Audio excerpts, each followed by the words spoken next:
Uy, mukhang masarap 'to, Masarap talaga 'to, guys. Naku, magluluto tayo ng patatas con carne ala Ami Susi. Ang ingredients lang natin dito is patatas. Ayan, nakikita niyo yung patatas na yan na hiniwa ko ng mga palapad-palapad na ganyan. Hiwa-hiwain nyo lang ng lapad-lapad na ganyan. Saka nyo iprito, guys. Kapag golden brown na siya, okay na, wag niyo masyadong susunugin. Set aside niyo muna yan, yang patatas na yan. At pagkatapos, diyan sa pinagprituhan natin, igigisa natin yung bawang at sibuyas. Hintayin muna natin mag-golden brown. O ayan, nakita niyo naman yung kawali ko, nasunog na. O ayan, golden brown na, ilagay na natin ang karne. Alam niyo bang leftover namin yan, igado, kagabi, ni-ref ko lang. Kaya kayo, pwede kayong maglagay ng kahit anong karne. Leftover nyo, igado, adobo, escabeche, mga ano-anong karne. Pwede, guys. O, isama nyo na, naigisa nyo na.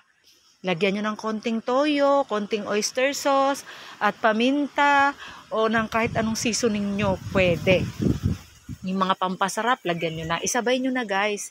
O, ayan, sa akin, nilagay ko na. At ilagay na ang patatas. Dahil luto na pareho yung ingredients na yan, is konti-konting luto na lang, guys. Halo-halo na lang na ganyan.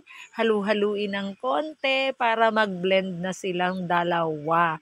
At lagyan ng konting water para naman sa ating sabaw. Konti lang, guys, Nasa inyo kung maraming gusto nyo. Basta sa akin, konti lang nilagay kong sabaw. Halo-halo lang, guys. Ang bango. At lagyan natin ng sili. Okay, optional lang yan, guys, Nasa inyo kung gusto nyo ng sili. Ako kasi gusto ko ng maanghang. Pero kung kayo, baka gusto rin ng mga kids to, wag nyo nang lagyan.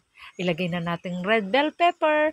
Kaya siya red kasi bell pepper. O ayan, ilagay niya ng red bell pepper, halu-haluin at ilagay na ang dahon ng sibuyas na lalo magpapasarap sa ating patatas con carne. Wow, ang sarap. Oh, nakita nyo naman.